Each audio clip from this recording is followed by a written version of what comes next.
Hello, boys and girls. It's episode 5 of Critapocalypse today. Woo. Say hello, Matt. Hello. Hi, man. We're reviewing things and stuff. There might be a score, there might not be. There might be a score that actually has a scale, might not have a scale. Who cares? Scores are irrelevant these days. I use actors I don't like as scores now. Yeah, sweet. Okay, I expect that for the rest of this episode. Right. Yeah, no, that's a little bit more editing on your behalf, so that's fine. Yeah, I'm going to have to find more pictures. So, last week you started. No, you started. Last week I started. So you're starting this week. I should probably just let you have that. Yeah. So my review number 1 this week, an exciting time for me because a bunch of games have come out that I've actually wanted to play and not just bought with chagrin and grit in my mouth. So I've been getting games just given to me for my Kickstarters. That's true. You technically paid for them. You paid for them in your own commitment to that when I project. had a better job. But anyway, so my number 1 is something that I've really been looking forward to for a very long time. That's Far Cry 4. The continuation of Far Cry 3, I guess, because there are characters that intertwine the two games. Yeah? But anyway, It's Vass in it again. That'd be awesome. Vass was like the best one. I was saying to someone the other day, the end of Far Cry 3, spoilers for anyone who hasn't played it, the end of Far Cry 3 shouldn't have been that you fought against that sort of pimp dude. What should have happened is Vash just came up behind him and stabbed him, and then just went, I'm still here! And they just had like a shootout for 40 minutes as he became a bullet sponge. But that never happened because they're a little bit more realistic and fantastical at the same time. They all just sort of merge those two. Anyway, Far Cry 4, it's the story of something Gale, AJ Gale. You go home to scatter your mum's ashes Exciting. at the family land. As you're on this bus travelling there, you get embroiled in the adventures and the subterfuge of these two warring factions, one being the Golden Path, which are the rebels, the other being Pagan Min, which is this brilliant Troy Baker character. He's an English accented person who grew up in the Himalayas wearing a pink suit. I'm sure you've seen him in the adverts. This game's Vass. This game's Vass, essentially. This Ubisoft game where they put a villain on the I think he's in it for the long run. I think he's committed. No, he does. He lives longer than Vass did. Yeah, spoilers. Yeah, first 6 hours he was gone. He was really good though, Vass. I really liked him. His musings were great. I like the guy who was just raping people. The weird guy. He was like, here's your friend. I've used him. Yeah. That's a bit. He's all used up, boy. He ain't gonna walk no more. But when it comes to Far Cry 4, it's this brilliant, explosive place, and it's such a cliched thing to say, but you really make your own adventure. Me personally, what I do whenever I go into a Far Cry game is I probably do about 20% of the story, and then when I've got to that point where I've got my bow and arrow, I just start getting the towers, taking the bases. Yeah. Once the whole island's open up for you to go and do those activities, I get straight on them, because there is nothing more satisfying than shooting the top of a sniper-filled radio tower with 4 people in there, just with a rocket launcher and watching them all fly out the windows. I posted a video ages ago. One of the first videos on the channel was a Far Cry 3 video, where I took it by basically, I took out a couple of guards right outside, freed a bear, and just sat back and let him deal with everything. Which is great. And they do that now as well. The elephant is a force to be reckoned with. It's like a landslide. And it's great. There's a situation at the very beginning of the game that was a bit jarring because it's very scripted to begin with, but you have to be in those games, so there's a lot to do. But it's very scripted, and there's an avalanche during a gunfight. I thought, that's cool, so maybe there's avalanches, maybe you can cause these to happen. No, it doesn't. It's scripted, so it doesn't happen again. But the hunting, the tower capturing, just everything that you can do now, they've added in bait. So when you've got a village and there's no animals to free to cause a little bit of chaos, you can give it a try throwing a bit of bait in and it will attract other animals. And if they come storming in, there's nothing more satisfying than a fucking just hearing this like a cat thing just jump out of nowhere and start slaughtering these army people. And they shoot at it, and then from the background you're just like, oh, look, bow and arrow.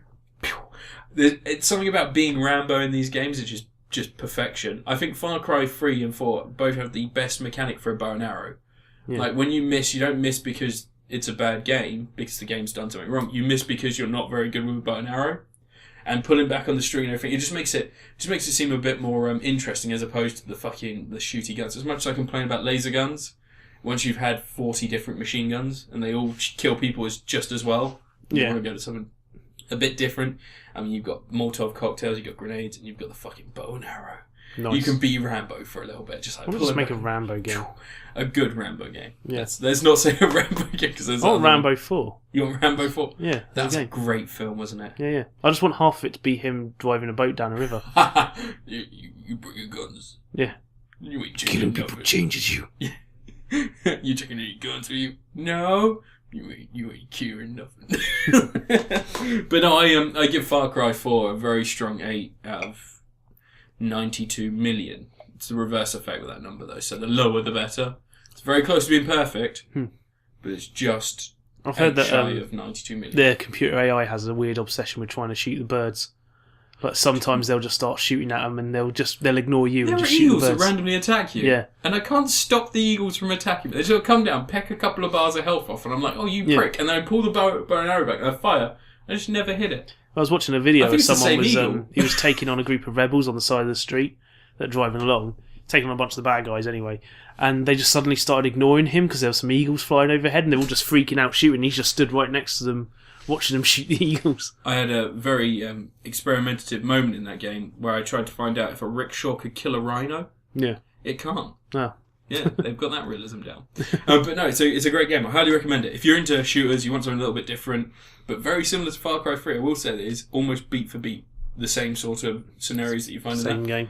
But nice little bits. Like, they've got masks now, so you can find these masks, and there's about 50 of them scattered around. You just got to bash them, and they're gone. Does he still have tattoos? No, they've got rid of that. Oh, no visual representation of your progress. No. It's a gimmicky format. Progress is, it's a bit odd. It's not like, you can see it in what you get, but... So I always thought that was a bit weird how he just tattoos just appear on his arm. But they were blessings from whatever the god was, weren't they? They were like mystical blessings. They weren't. Yeah. In this, it's just a case of, oh, look, now you know how to slit someone's throat from behind. I just really, I just want a sequel to Blood Dragon, like a real Blood Dragon game. I think they are going to do one. Well, they said they didn't, but apparently the guy who ran Far Cry 4 has been given blessing from Ubisoft to do his own project. Which is the same thing that happened with Blood Dragon, isn't it? Because it's the same guy again. Well, Blood Dragon was done by different people. It wasn't done by the Far Cry 3 guys. It was done by the creative developer of Far Cry 3 was involved in Blood Dragon. Yeah, and also the lead developer of Far Cry 4 was my old boss Jamie Keane, who ran Battlefield Bad Company, and basically, there's a lot of stuff missing from Bad Company because of him. Yeah. And if you look into Far Cry 3, watch the original trailer. We're not trying to make enemies at Critapocalypse. We're trying to make friends. I don't care. Far Cry 3 is missing an entire character. And with it, every single plot and quest that came along with it. If you watch the original trailers... Herc? No, if you watch the original trailers, there was another character with them.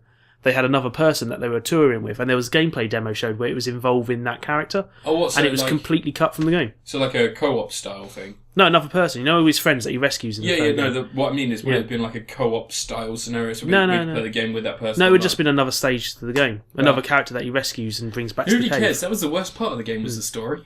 Yeah, true. The best part of the game was capturing I like the bit where you rescue your brother from the airfield and you're flying away and it starts playing Ride of the Valkyries, and I honestly could not tell if it was doing it as a joke or not. See, that's the thing. Like, I think that Blood Dragon, that first part where Long Tall Sally started playing from Predator, I was like, oh, this is them ripping the shit out of their own game. Yeah. I like this. Yeah, Blood Dragon cut out all the bullshit. It did, but it didn't. Did it sell well? Yeah, apparently it did really well. Oh, really? Yeah. I love that game. And did you finish it? Yeah. Yeah, that last section is fucking amazing. When you dragon, you walk up to it and all the stairs light up in rainbow colours, and there's a dragon and it's alive. It talks. It's really weird for me to say this about a game, because I'm one of those people that hates bland environments. Even if it's linear, I like it. You know, if there's stuff going on.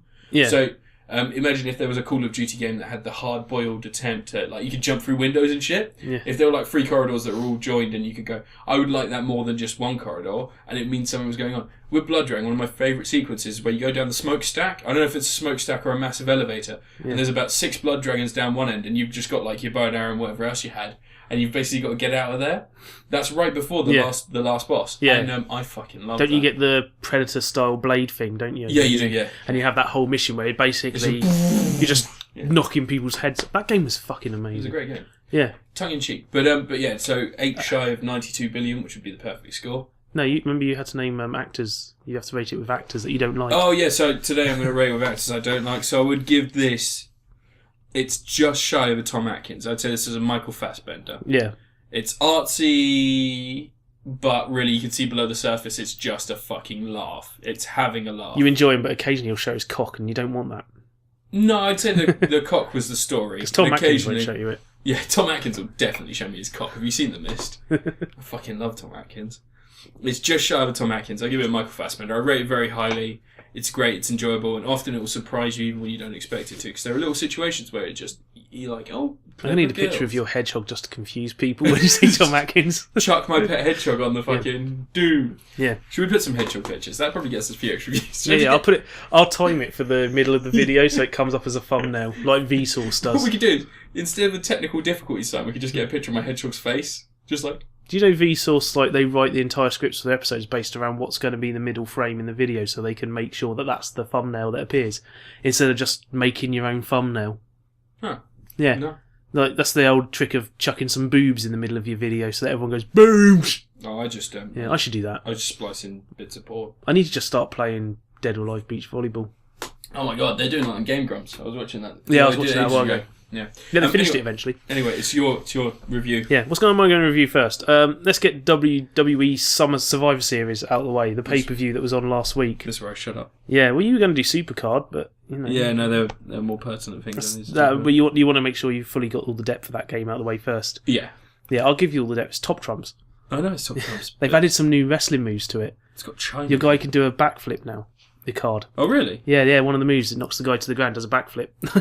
Does that affect the gameplay in any way? No, but it gives you something else to watch. Oh. Yeah. But Survivor Series this week was, as usual, a fairly shaky WWE pay-per-view. It was meant to be free for us in the UK, but WWE decided 20 minutes before launching the network to cancel it. For no reason whatsoever. They haven't given a reason. People said it was because of Sky, but Sky could say they had nothing to do with it. So we're still waiting on that. So we had to pay for the Survivor Series when everyone else seems to get it for free. People in Nigeria got it for free.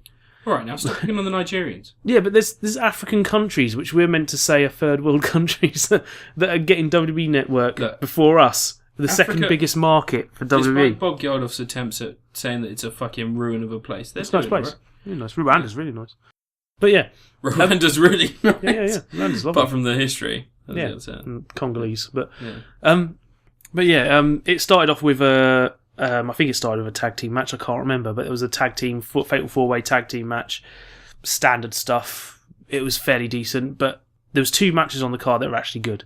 Okay. Dean Ambrose versus Bray Wyatt. Dean Ambrose steals the show usually. This wasn't one of his great matches, but it was an entertaining enough match, and it had that Attitude Era thing where it just lost control towards the end.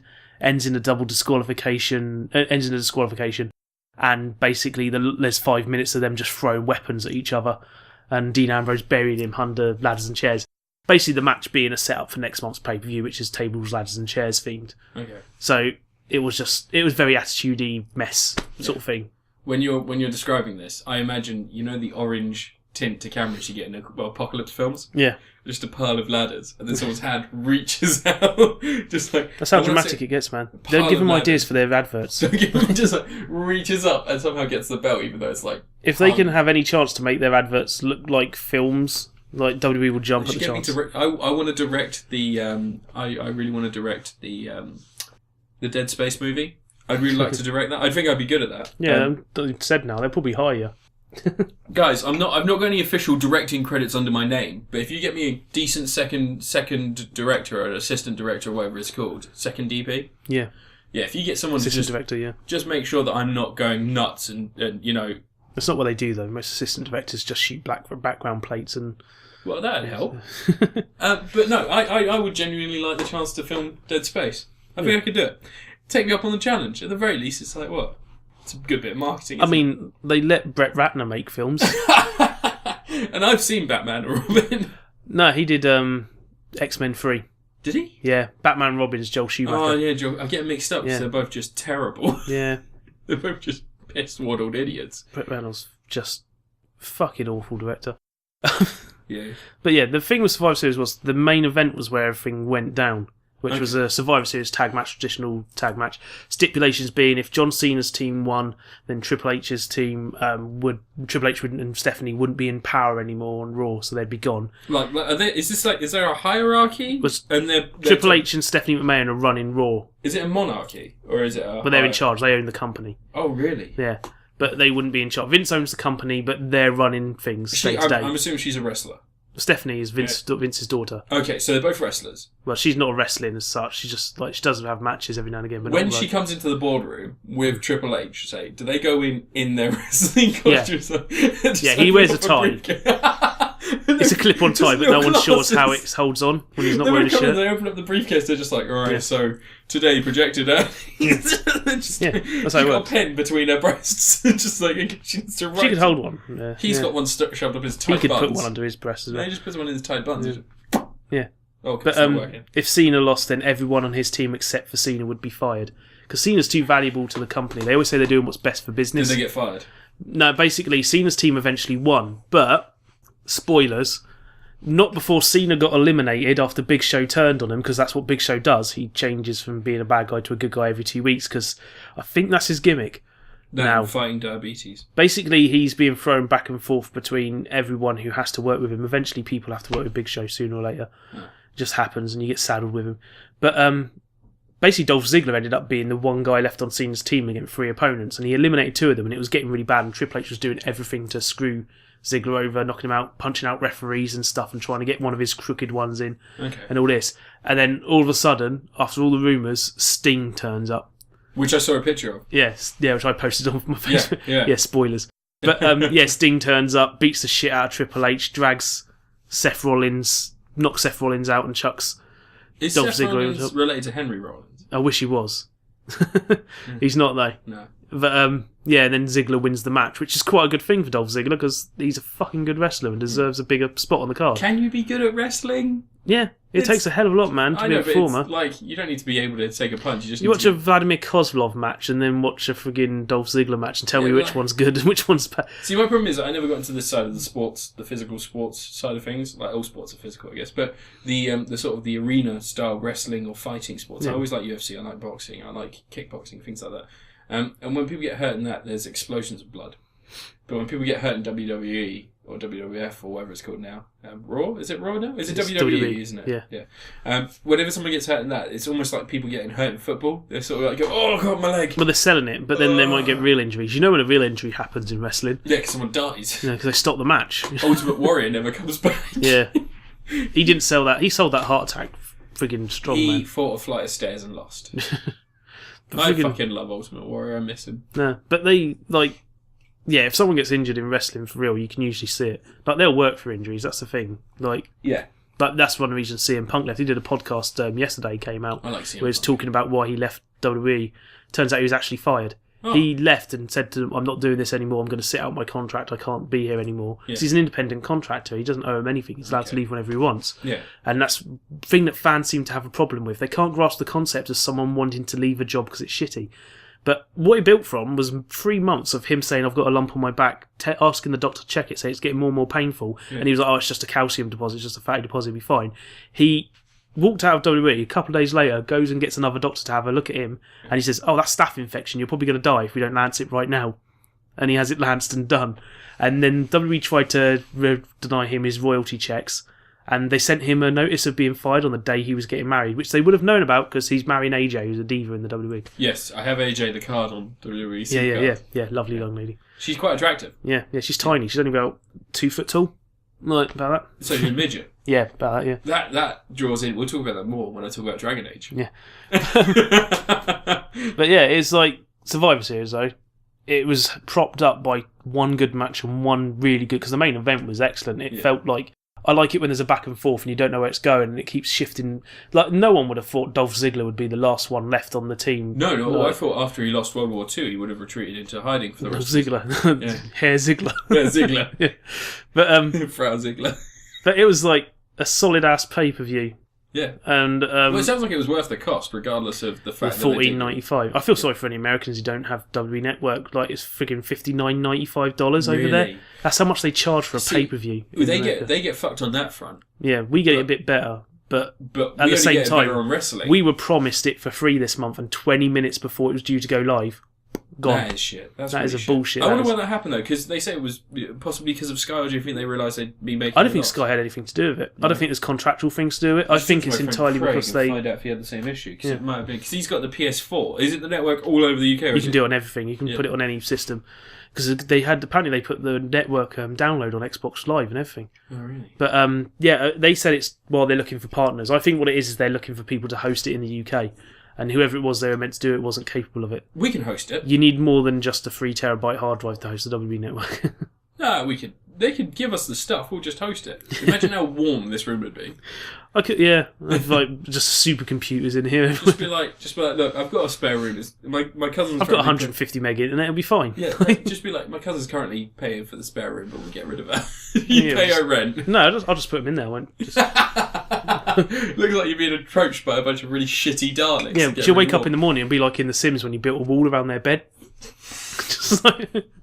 Just a frigging wall of servers. Did you ever remove the ladder from the pool? Yeah. You can do that now in Sims 4. Can you? Yeah, they put pools in after saying it wasn't possible. Finally, after 3 years. Yeah. But yeah, that was a Survivor Series. It was decent. I'm going to say 74. Give it an actor. That's your thing. Yeah, but you can do it as well. No, it's your thing. It's your challenge. It could be our thing. Hey, live here, Northmix has followed me on Twitter. Alright now. This is a blatant follower-unfollower. Okay, look, stop it. We've got to get back to this. Alright, so I'm going to talk about The Hunger Games, Mockingjay, Part 1. Oh, should I get a pillow to lie down with now? I'm not going to fuck you, I'm going to talk about film. No, I was thinking I was going to fall asleep. Oh, right. Probably. Alright, so by now, I'm assuming that everyone that listens to us is a 14-year-old girl has read the books, has seen the films. Under that assumption, I'm going to continue without explaining what happened previously in the other films. Hunger Games, but Mockingjay is essentially the story of Katniss, the continuing adventures of the young girl who defied an empire or a government. I don't know what to call it because you don't know if there are other countries. But anyway. Well, they're running over the United States, aren't they? They've separated the United States into 12 state districts and the rest of it's a wasteland. Yeah, all that crap. But anyway, so just a quick recap, I guess, because this will help. The first film was about a girl learning to survive. Second film was about a girl learning to lead. The third film is about a girl... Yeah. Learning to be involved in a thing that will eventually lead to her leadership, and then she didn't really want it anyway. Yeah. The third film is a girl learning to act. It's not even that. There's no character progression. It's sorely missing. And there wasn't any in the second film, man. That second film was just... No, because she learned how to talk to other people and get on with them. Like, she learned about other people's nations. By the end of it, she was still, like... She wasn't in control of anything, so she didn't lead bugger all. But this one, what confuses me the most is this one. She's under the thumb of another government, which is very evident by the fact that Julianne Moore plays President Coyne. I think her name is. And so she gives her orders, and she's talking to Philip Seymour Hoffman, who is fucking... He's the only good thing about this film. Yeah. Him and Woody Harrelson. He generally is. I was watching Twister the other day. It was on TV, and I forgot Philip Seymour Hoffman was in that. He's only in it briefly, though. He's like the crazy dude bro. Yeah. Jason. But every time he's on screen, he's talking like Katniss. She's the girl. She's what we need. And like you're like, oh fuck, maybe she's the one. Maybe she's Neo in this universe. She got electrolytes. And then President Coyne. It's what plants crave. Yeah. President Coyne comes from nowhere and it's just basically like, I don't believe you, this is what's going to happen, and the whole film she's seeing Peter, and Peter is her polar opposite, 'cause he's doing propaganda, or propos as they call them, to be hip, megalols and such. He's been like captured, hasn't he? He's been captured and he started to be brainwashed. Spoiler, I think everybody realises this. But he starts saying stuff that basically opposes the ideals that were placed by Katniss and him in the first and second Hunger Games. In this one, he's sort of like their poster boy. The whole film is about Katniss being this symbol for the resistance and them trying to get back the boy, Josh Hutcherson, what's his name? Peter? I think I've probably said that about 6 times. She's trying really hard to get back her boy, even though she's got a boyfriend. Gale. Yeah. She's not actually with Gale. The other Hemsworth. They kiss in this film, and it's the fucking weirdest, most They kissed in the second one as well, and it was like, but then she kisses Peter. She's in love with Peter. She's genuinely in love with Peter in this one. And why can't she go with the guy who actually sits at home waiting for her? Why can't she be just with the guy that's there? But anyway, so this whole thing, it's really fucking weird. It's a muddled message. It's not very good for I dread to think of the generation we've got coming if this is the fucking female role models we have. It seems so stupid to say this, but if ever you watch Alien or Aliens, Ellen Ripley is a much better role model. Don't worry about Alien. She's in freaking control of everything. Yeah, exactly. Yeah. Ellen Ripley, she's a strong female character. Or even if you're if I'm stretching for anything that would resonate with women, how about Sabrina the Teenage Witch? That's even a fucking better role model than this shit. She's just, the whole time she's like, boys, boys, boys, where are my boys? You can't die. Nobody die. Everybody's sad. Let me make you happy. One thing that's bugging me now with like female characters in films now, and in games as well, whenever they put a woman in control, they're always in pain. they're always going through all sorts of torture and all this sort of stuff. That doesn't make them strong. That's the thing that, like, you know how... I don't know if you've seen... you've played Tomb Raider, right? Yeah. We spoke about this last time. We spoke about the whole villain thing and how the villain's represented as... But the whole of Tomb Raider is a series of Lara Croft getting stabbed and fucking... Yeah, like, just why does she brutal. need to go through that? Why can't she just be strong because she's learning to cope and stuff? If anything, it makes you think that... Can you imagine what this woman would be able to accomplish if she wasn't in all these direly horrible and horrific injuries? But imagine the figure she could be. Think of an equivalent character from the 80s, though. Arnold Schwarzenegger's character in Commando. John Matrix. He's fighting all these bad guys. Every time he gets shot or stabbed, he doesn't wince in pain and groan, and we don't see him in pain constantly. He just gets on with it. And now we have a generation of One Direction. But when you have female action stars, whenever they get in pain, where we have to watch them grimace, and it has to be like, oh, it's so excruciating. And I'm like, but... that doesn't add anything to them. No. I mean, why don't men go through that? It's chalk and cheese, really, though, when you're talking about that, because you don't have the thing about action films is they're predominantly aimed at men. Yeah. So to put a female character, she's not wincing at pain. You get something like A Long Kiss Goodnight. No, it makes her look like she's tough. You get something like A Long Kiss Goodnight, which is a fucking brilliant film. And then you get the progression of the hero, and you get the similar sort of journey. Yeah. But the problem is that you can't target that to men. Because it's got a woman on the front cover and they'll be like, oh, that's a ladies' film. That's Samuel L. Jackson, isn't it? Samuel L. Jackson's awesome in that film. Yeah. But anyway, to the point, Hunger Games, I dread to think what it's doing to women. And like, next you've got fucking, 50 Shades of Grey? Yeah. 50 Shades of some cunt who beats a woman. I don't want to watch that. Like, you know how so many people are saying... Have you tried reading it? Yeah, I've read it. I read about 3 pages before. I was like, why am I watching some 14-year-old's fanfic? Read the whole thing, and... I was shocked that it came from a woman in her 50s. In my head, I was correcting grammar. Yeah. And trying to rewrite paragraphs as I read them. It's like 100 hertz processing in a TV that's not true 100 hertz. Yeah. I'm trying to fill the gap. It's just like... Argh! I was like, is this set in America? They're using British idioms. Like the weird thing is, like, also, that book is based on fan fiction of the Twilight series, which is, again, a film about lecherous older men, monsters, in that metaphor, hunting and lusting after young women. And he again, follows a girl home, says he's going to kill her, sits in her bedroom watching her sleep. Just the whole thing. Like, I would get arrested for that. You know what scares me the most is when you talk to people about things like 50 Shades of Grey, they'll just be like, oh, it's a really good story, though they're not in love. That's not love. If that's love to you, then you're wrong. And they're like, oh, Christian Grey's this handsome guy. If a handsome guy punches you in the face, it doesn't mean you're meant to fucking take it. No, that's why Donkey Punch didn't work, wasn't it? Because it was quite an ugly guy who punched the girl in the face. Just the whole fucking thing. It's just batshit insane. The world is so fucking broken at this point. It's just hard to really determine what the fault is. But, I mean, when it comes to the Hunger Games, it's very bland. It's just very bland. And you get those little shining performances. Like, Julianne Moore is such an attractive woman, and they do everything they can to make Katniss Everdeen ugly in this film. They smear her with filth. They throw her into ugly clothes, ugly environments. Everything's made to make her look less attractive, and it works. Because every time I saw Julianne Moore, I could almost fucking masturbate right in the cinema. I was like, look at that shining beacon. Should have gone opening week, man. Should have. But should have gone later. In general, the film, it has these tiny glimpses of hope, and I fucking hate the fact they've had to split into two films. Just make it into one everyone film. says it didn't need it. It just doesn't. There's it's the accordion effect again. It's much like The Hobbit. It feels like they've inserted drama in situations that don't need to be there. But in general, I wouldn't recommend this. Part 2 is probably going to be the more complete experience. You'll know that Peter's been brainwashed, he's been away. They could just have a 5-minute recap and get you up to date on this film. Isn't there a whole war that's supposed to happen? There's meant to be a whole war. Yeah. There's one battle scene in this where they go, and there's an ending scene which is essentially just the Godzilla Halo drop. Yeah. And there's not even any action in that scene. The cameras just go off. There's one action scene in the whole film. No, there's 2, but she just shoots a plane out of the sky. It's not really. There's not anything meaty there. It's just nothing that I'd recommend. I mean, part 2 is probably going to be... I reckon part 2 will probably be a phenomenal film, and they've done it purposely like that to fuck us over and get more money. And that's just what marketing companies do. But I wouldn't recommend this. If I was to say this is anything, this is Katherine Heigl. Okay, you go in, you expect a rom-com, and then you just end up getting this vapid piece of smoke, and you're not even getting what you expected to go in for. There's no action, there's no emotion. I mean, Katherine Heigl's an attractive woman, so she draws you in with that appeal, and then you watch and you're just like, oh god, I'd rather be blind and deaf at this point in time. Was she the one who keeps having unwanted pregnancies in films? Who gives a shit? 40, what was it? Oh yeah, that's how you exemplify womenhood. No, fuck off, you stupid sexist pricks. But I wouldn't recommend Mockingjay or whatever it is. Hunger Games Part 100, fucking Episode 6. I don't give a shit. Just that's Katherine Heigl all over. Right, what was the other thing I was going to do? Oh, let's do Gems of War.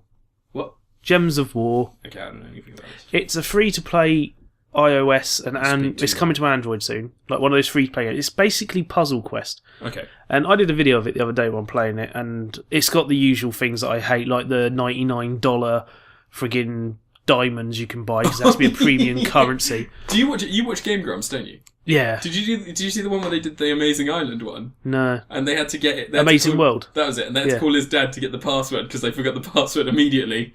And then because you have to put your parents' thing on his Steam, he bought $100 worth of the currency in game. And he was Did they actually email his dad to do it? That's what he kept saying. He was like, "My dad is going to get an email about me spending $100." Because when you start the game, you have to put in your parents' email address. It says, yeah. And they wouldn't let him have rubber. Because I've done a video of Amazing World months ago. Cause, I'm gonna have to watch it. Because if you pay for one of the premium things, you can get a Ziggy Stardust Zing. Like they're called Zings, the teddy bears. So you can get one that's got like the red lightning streak on its face. For something? No. Good. But I was tempted to. No. But anyway, Gems of War has got all that typical free-to-play stuff. Now, when I did the video, I was kind of being a bit harsh on it because it is very much a Puzzle Quest clone. Don't ever retract your statements anymore. No.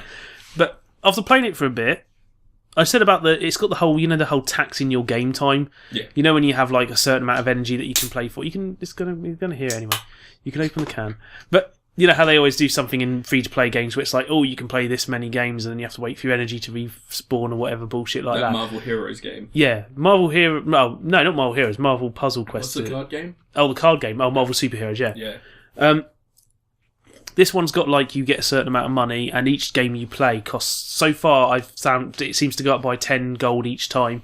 You get about 500-something gold from each region you control. Okay. So you get a fair bit, and every day you log in, you get 200. If you keep logging in day after day, you get a bit more. So I've realised after a few days of playing it, it's actually pretty difficult to run out of money before you just get bored of playing for that session anyway.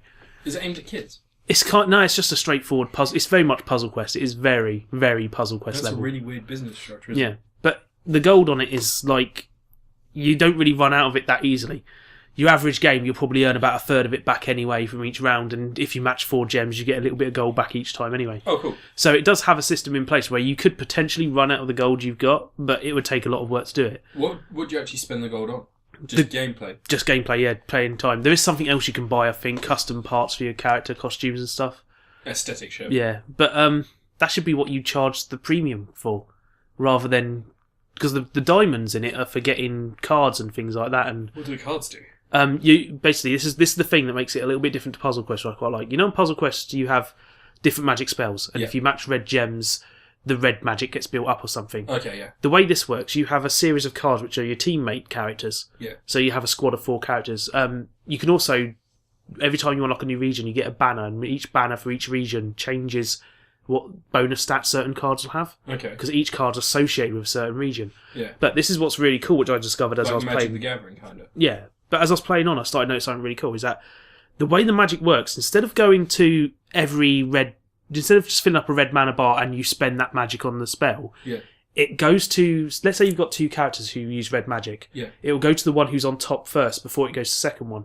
So you can stagger your cards and you have to start thinking about what order they're going to get magic in. So if you've got one that... Some characters can accept 2 types of magic to fill their bar up. Okay. So if you've got them, you know that you can put them further down and rely on their second colour to build it up. Yeah. But one way I've structured it is I've got a character 3 spaces down who, whenever his magic fills up, he can boost his attack and defence.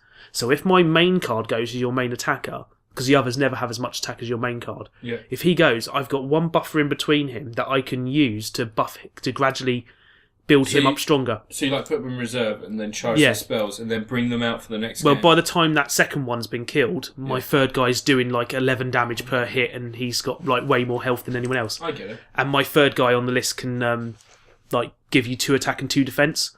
Okay. I've basically... It works a little bit of extra strategy to it that's not in Puzzle Quest.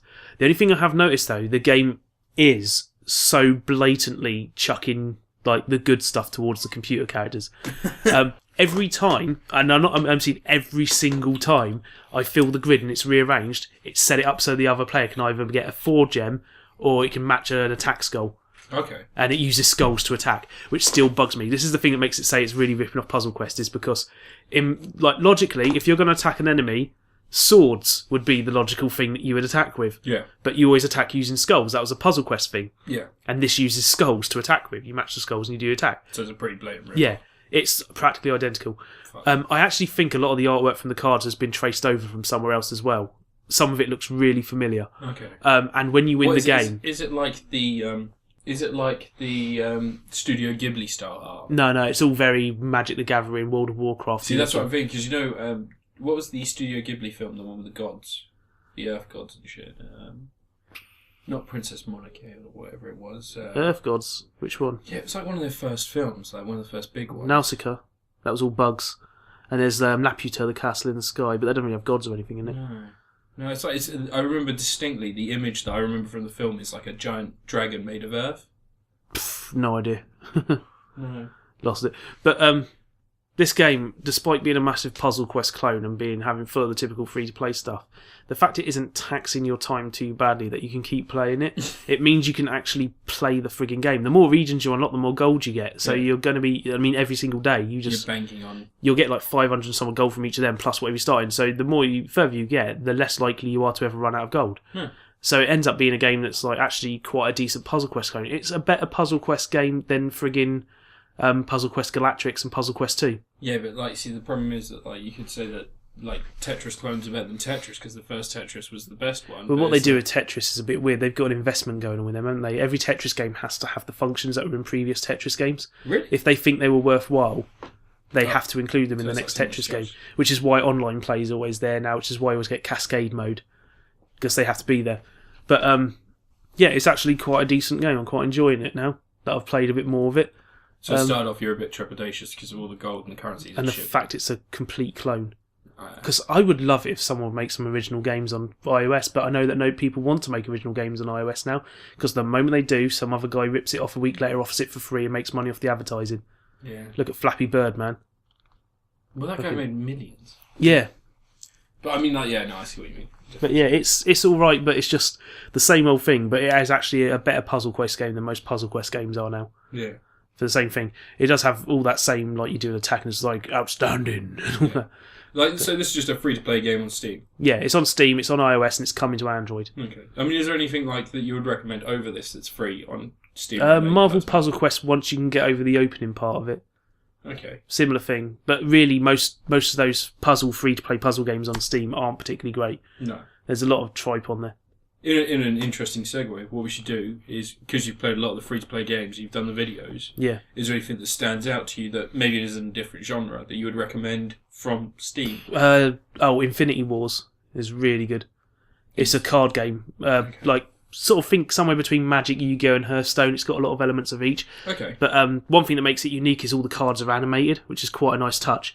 And one thing that also makes it unique, you can buy Star Trek cards. It's set in a sci-fi future, but you can get Klingons. Nice. But when you play a card, they all animate and do their thing. Oh, cool. That's really cool. But the gameplay mechanics on it are really nice. It's nicely balanced. Would that require more of a time investment than, say, Puzzle Quest, or is that a similar sort of investment? It's similar investment, yeah. When you play through the first few parts of the game in single player, you should play through the single player first, because it will get you all the cards that will make you a deck that can at least start to challenge other players. Okay. But Infinity Wars is quite decent. I've quite liked it. What I've played so far. So I did a video of that as well. Yeah, you'd recommend Puzzle Quest if you're looking for a puzzle game, but Infinity Wars if you're looking for something more for your time. Yeah, because the thing is, most free to play games on Steam, it's either some fucking zombie thing, another zombie survival game, some obscure Korean MMO that's barely made to work on a friggin' UK. It's not translated well, but it's there. What's that one I played? I played one that had a friggin' £250 friggin' mount you could buy.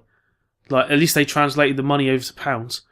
Do you think it was yen before? No, Korea. It's what are these in Korea? Baht's Thailand, isn't it? I don't know. But there's loads of the same stuff on there. And I'll tell you one thing that's quite good. There's a few visual novels that are free on there. If you're into visual novels, there's a new one released this week. I think it's called Endless Summer. But that's one of those hentai things. Did you see my speed run? Hentai? Yeah, they love hentai visual novels. Loads of them are. The ones that make it over here. Octopus having sex with women? Not necessarily octopuses. It doesn't have to have octopuses to be hentai. That would be more 19th century hentai. But Jesus. But no, did you see my speedrun of Rising Angels Reborn? No, I didn't watch it. People need to watch my speedrun of Rising Angels Reborn. You should advertise it here that we're going to have a whole 15 people listening to this. Yeah, some people have watched it. I worked really hard on that, and I just kind of I was tapping away on the mouse to click through everything on it. I did it in 11 minutes 18 seconds. I find sort of visual novels in general insufferable. I remember, they are. I don't know if you ever saw this, but there was like a translation of the Silent Hill visual novel, and it was the new Silent Hill adventure was the way it was advertised in Japan and China and stuff like that. And when it came over, it was just Silent Hill 1 retold. And I was just like, I was like, this is just a waste of time. Why did I wait for this? It's quite upsetting. But yeah, I did that video and I was like tapping away on the thing. I was hoping that the sound of me tapping would be going constantly for the whole thing. But like it didn't. A soundtrack. Yeah, because I really wanted to annoy people who are fans of visual novels, because pretty much standard in all visual novels, you hold down spacebar and it will just cycle through all the text instantly. If you're a fan of visual novels, would you not just be playing it as opposed to reading it? Yeah, you're meant to read them, aren't you? But I wanted to do a speed one for it. So. How long is it then, if it's 11 minutes? It took me 11 minutes to tap through the entire thing. Shit, that's got to be a lot of reading. Yeah, I did quite well, but if you held down space, you would have done it in about half the time. I just wanted to annoy people. Nice. But yeah, what was I talking about? Gems of War? Yeah. It's alright. Let's say, what's a good number? I don't know. Minus 78. Okay, and what would you recommend Infinity Wars? I don't know, I don't really give numbers, do I? 28. And is that a solid score? Is that something that you'd recommend? Who knows? That could be just a number. It's a decent game. Yeah. It's worth a try. Okay. It's always been updated as well. I think it's still in early access. Oh, cool. Hearthstone's really good if you want something that will, Hearthstone's very visually appealing. Yeah, I run it in 2K on my 1080p TV. No I idea why. Love it on my laptop. Yeah. I had it on the iPad for a little while before I got rid of my I like it when the dwarf goes, Gina! I don't have the sound on. Oh, you got to have the music on. So you've got to remember, I have a little bit of chagrin against soundtracks for films and games and stuff like that. Well, films, it's less this, but my friend finds it really weird, but I play games without music on, or without the talk. I just have the subtitles and listen to music. I used to play World of Warcraft with friggin' Sigur Rós playing in the background, man. That's World of Warcraft. It's pretty fucking terrible when it comes to the sound. It's just music's nice in World of Warcraft. I love going into the taverns. Different regions of different music in the taverns. I like that. Okay. So is it my go? Yeah, sure, why not? I am going to get passionate about this one. Snowpiercer. That's my thing. I know, right? Like we're both going to talk about Snowpiercer. Oh, bollocks. Do you want to do the outline and then you can throw in your opinion? Snowpiercer is good. It's a film that for some reason has still not been released over here. I watched it on the US Netflix. I didn't break the law. Yeah, breaking the law. We're doing that again. I'm going to washing the dark. But no, Snowpiercer is a fucking amazing film, man. I wouldn't say it's amazing. I have my issues with it, but I really, really like it. I like that it's a very brave film. Yeah, and every single stage of the film, like I don't want to say how long each part would be, but there's a conscious effort for each part of it to be shot differently. There's a sense of progression, yeah, which is nice. Every action scene's different. It has batshit insane visuals. Yeah, very, very. Like when they go into that friggin' track and there's all the guards there with the masks over their eyes. You missed the biggest part. The biggest visual. The biggest bit of visual insanity for me was the bullets. As the train makes its turn. Yeah. Cracking through the 1 foot thick glass. Because it's my review, I'm going to do the plot outline and then we'll talk about it in a little bit more detail. So Snowpiercer is the story of it's a dystopian future. Everything's gone wrong. The world has been plunged into a new ice age, and the only place that humanity has been able to live, some say thrive, is a train that is perpetually moving around the world. This train makes it so that the residents are warm, they're safe, there's food, there's resources, and they have ways of, controlling the populace, but at the same time keeping them alive. This train is constantly going, and there's a hierarchy, and the hierarchy relates to the train cabooses. Are they cabooses? Yeah. Cars. Train cars, that's a better word. I said caboose, first thing I thought of. Always thinking of ourselves. The train cabooses, as you go along, they equate to levels in a video game, would probably be the most literal translation that you could probably make in this. Yeah. So the arse end of the train is where the poorer residents live. Now, when I say poor, I mean shantytown USA. This is a fucking hellhole to live. You've got bunk beds, so sex is probably a little bit of a public affair. You've got lack of food, so these protein blocks that are just like jelly. Yeah. Don't reveal what that is. We're not going to do that because there's people in the UK. It was people, wasn't it? No, it's not Soylent Green. Oh. There are people in the UK that haven't seen this film. Yeah. The Soylent Green. Charlton Heston's rolling in his grave to that one. Yeah. Is he dead yet? Yeah, he's dead. Thank God. Someone got that rifle out of his hands. What? They literally clipped like cold dead hands. The apes didn't get him. So when it comes to the actual, when it comes to the train, so these people that are in the downtrodden environment, they've had enough. Fuck it, we're gonna uprise. So it's the story of these people led by none other than Captain America, Chris Evans. You've got Billy Elliot. Yeah, Billy Elliot's there. Jamie, what's his name? Easton. No, who played Billy Elliot? Fuck. Jamie Bell, yeah. Yeah, Jamie Bell. You've got John Hurt is the leader of the Resistance. Can you link that film in 2 moves to Lars von Trier? Dun, dun, dun, dun, dun, boom, boom, boom, no, because I'm thinking a little bit. Well, no, we're going to play this game now. We're going to get over the plot. Shush now. Really? Countdown. Jamie Bell and Alison Pill are both in the film. They both starred in Dear Wendy, which was written by Lars von Trier. Really? Because I like Dear Wendy. Dear Wendy's a fucking good film. It's a weird film. It's not fucking good. It's good. It's a weird film. It's a really hard watch. And it stars Stephen Stills. And Mark Wahlberg. From friggin' Alison Pill and Stephen Stills. You know, the guy who's... No, it doesn't star Stephen Stills, but it plays Mark What's-His-Face, who played Stephen Stills in Scott Pilgrim vs. the World. Yeah, so there's a link to it. Right, yeah, Mark Webber. He's fucking good as well. So this train, so these people are steadily going up the train. As I said, it's like a video game. So there's different bosses and leaders, and basically the rich are trying to keep the poor away from the front. And shock horror, once they get to the front, there's this massive revelation that something is going on that's a little bit darker than appearances would first perceive. Okay? This whole thing, it's a bit of a weird film because it's, you know, at times there are moments where there's cliched dialogue, there's things that don't make quite the sense that they should in context. I don't necessarily think it's cliche, more statico, because it's kind of written Korean, translated to English. There is some cliched as bullshit, but there's also that's the way it translates. It's like Big Trouble in Little China. It's dialogue's very comic booky, statico. Dialogue. Yeah. But it's a ride. It's a genuine ride. And that's not even a cliche. Well, that is a cliche thing. It is a ride. It's a bit of an experience. It's based on a French comic. Yeah. And the whole thing it has a I sense want to read that now. It has a sense of almost French Revolution. It's a similar sort of themes. Yeah, it does a better job of translating the French Revolution than Assassin's Creed Unity does. Well, yeah, because that doesn't work. But that's besides the point.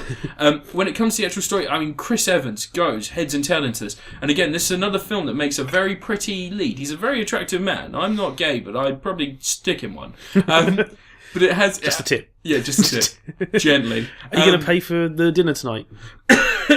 You meant to say just a tip.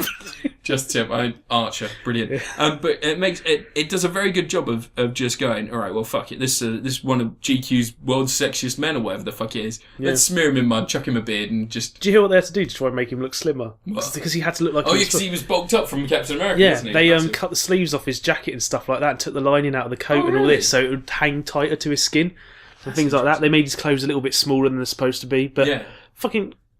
Chris Evans is a guy who years ago I would have happily written off thanks to Not Another Teen Movie, because that film's a... You know what, this is really bad. He's fucking amazing. He's great in that film. I don't know if you've seen Puncture. It's a film as you say earlier. Great film. And also, as much as I fucking hate that film, he is charming as balls in What's Your Number compared to... He gives zero shits in that. I know, compared to... I caught a bit of it on TV and it's just like, he's leaning back on the chair in this one scene and I'm like, he hasn't been directed to do that. He's just doing it because he's like, I got Captain America money. I'm a detective.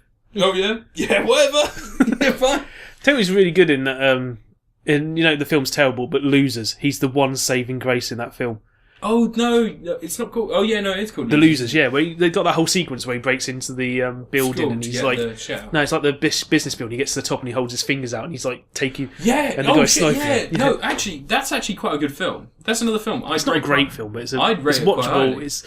No, Jason Patric, Jeffrey Dean Morgan, you got Idris Elba. Jeffrey Dean Morgan's awesome. Jeffrey Dean Morgan needs to be in more. But anyway, so Snowpiercer, yeah, I really recommend it because if anything, it's going to be a curio.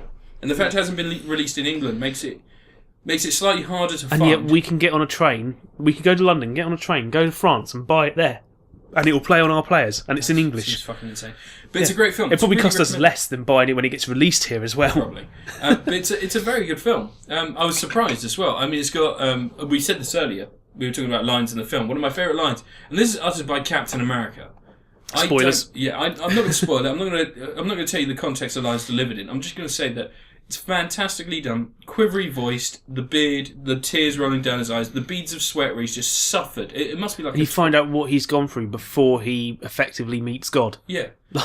And he simply utters the line, "Do you know how I know babies taste best?" Yeah. And that's fucking stunning. That's American... That's the symbol of America. That's Captain America. Yeah. Telling us he knows that babies taste best. That's fucking brilliant. If ever there was an actor to compare to this, it would be someone like Chris Pratt, Moneyball. You take someone who's a comedy actor most of the time, you put him into a film, or even Zero Dark 30. He's a bit more cocky in that, but take Moneyball, and he's a comedy actor, and he's not giving any comedic lines. Freaking Jonah Hill in Moneyball's really good. Jonah Hill annoys the shit out of me. Suddenly became an actor though. He annoys the shit out of me because he's a racist little fucking homophobic twat, and he thinks that apologising is going to take away what he said. No, even if you say something in anger, if it's directed at homosexuals, it's a fucking horrible thing to say. Well, everyone always forgets that Mickey Rourke funded the IRA, but whatever. Yeah, but Mickey Rourke also thought he was a boxer. I'm pretty sure Mickey Rourke's a write-off mentally at this point in time. Right, but anyway, your digs on Snowpiercer. I think it's probably the best story of friggin' religion and themes and stuff that's been made for years. I can understand. I don't understand why Miramax didn't push it because just on the cast alone, the cast would sell that film. Yeah, there's no way it wouldn't make its money back with the cast it's got. But who'd you advertise it for? Because you can't advertise it to women because it's not attractive. Chris Evans. You can't advertise it to fans. Oh God, Chris Evans dirty with a beard. Women love that. God, I'd grease him up. Yeah. You got friggin' Tilda Swinton, who is still playing possibly one of the best. No, she wasn't. She was playing a man. No, she was the leader of the cult. She was Margaret Thatcher. It was originally written as a man. Oh, well, whatever. But she's not in this film. Yeah, I think she is. She's not. She's a woman in this film. No, she's not. All right then. She's clearly not. All right, yeah, but Tilda Swinton's quite possibly one of the best actresses around these days. She was weird in Constantine. Constantine. Yeah, she played the angel, didn't she? Oh yeah, yeah. But she was in What We Need to Talk About, Kevin, and that's pretty much an hour and a half of her crying. That film is painful. Yeah, not in a bad way. Yeah, it's like half Nelson. It's entertaining. Very entertaining, but it's just painful. It's very hard. But yeah, friggin' where's it going there? John Hurt, Olivia, Octavia Spencer, friggin' in She's there. She's great now, actually. Octavia Spencer. That was her little boy. Whoever that little boy is, he's a good actor. Yeah. That the woman in the yellow dress. Yeah. She was originally wanted Rebel Wilson to play her, but Hill. No. Alison Pill was a school teacher. The pregnant one who gets a knife in the throat. Yeah. The woman in the yellow dress who takes the kids away, and she's at the end. She's like, "What's his face is?" Oh yeah. Yeah. She's in a Danish film called Lena. It's a really good film about a teenage girl who basically she's an overweight girl who falls in love with this guy, and she moves in with him. And basically, that guy and her father abuse the shit, and his father abused the shit out of her. But she stays with him because she thinks it's the only way she's going to get good love. It's a really dark film. But, sounds delightful. Yeah, but she's brilliant in that film. But the cast is brilliant, like international cast level. It's got the guy from friggin' First in it, for God's sake. Yeah. Yeah. And from The Host. Park Chan-wook film, yeah, and Host, yeah. And the girl's in The Host as well. She was a teenage girl back then. Girl, yeah. Yeah. Host is good. It's directed by the same why director. Is there fireworks outside again? Is it the same director? I don't know. Yeah, same director, yeah. But Boon Jong-ho directed The Host. And Park Chan-wook produced the film. He directed Old Boy and First. Yeah. So it's like the same. Yeah. But that film, like, you want a story about a rebellion, and you want a story that's got thematic elements and about debauchery. Like Sodom and Gomorrah is directly before they get to God. Yeah. Like there's that nightclub they go through with all the debauchery, and then they all come out and rebel against the guy protecting them. Here's a question: where did the rich people sleep? Oh, they had their own cast, didn't they? They had that rich cart they go through. There's not that many rich people on there. There's basically they go through a couple of carts, don't they? Where it's all like little rooms, which is where everyone lives. Oh yeah, so they do. It's just like a traditional train car, isn't it? Yeah. Yeah, God, I'm going mad. Because that train car's like, what is it, 50 carts long or something like that? Yeah. It's a really long car, and there's only like the two that the poor people live in. Yeah. Because they're cramped in right at the end, and then there's like food processing for them. The prison cells is 3 cells long, like because everyone's just chucked inside a drawer. But yeah, that film's like incredible. It's got a bit of a Dante's Inferno thing to it, where they're going through these like multiple levels of pain and suffering and. The problem is, I wouldn't even say that debauchery, gluttony. You know Chris Evans. Yeah. I'm not going to spoil why I feel this or what he did previously to make it that he needed to atone for, but I don't feel he got redemption. No. And do you think maybe that's an ambiguity they left in? But he kind of does save the the end of the film. Like him and what's his face are responsible for the last two surviving. Spoilers. Yeah, but I mean, there's sacrifice, but it's not on himself. Like, it's almost like he was considering taking over the train at that point as well, wasn't he? I mean, about the ending, I'm not going to say what happens again, but I would say that it's almost got the effect of the time up until the ending has a very distinct point at the beginning, which is when he's talking to John Hurt and his past is discussed. That point in his past, I think that where he got to at the end, it wasn't him sacrificing himself. He was literally in purgatory. The time in between there, and it's almost like that's why it's like an ethereal plane that he's travelling. That's what I say the Dante's Inferno thing. He's travelling through hell and eventually trying to claim his way back to heaven. So I wouldn't even say it was hell. That's the thing. It's not quite extreme. He's digging his way out of hell. Yeah, I'd say almost he was meeting the gatekeepers between worlds. Yeah. But no, I great film, friggin' excellent. Like, I would give that. You got to think of an actor. I'm giving it all the numbers. You're just going to give it all the numbers. Yeah. I'm going to give it a Channing Tatum. Channing Tatum.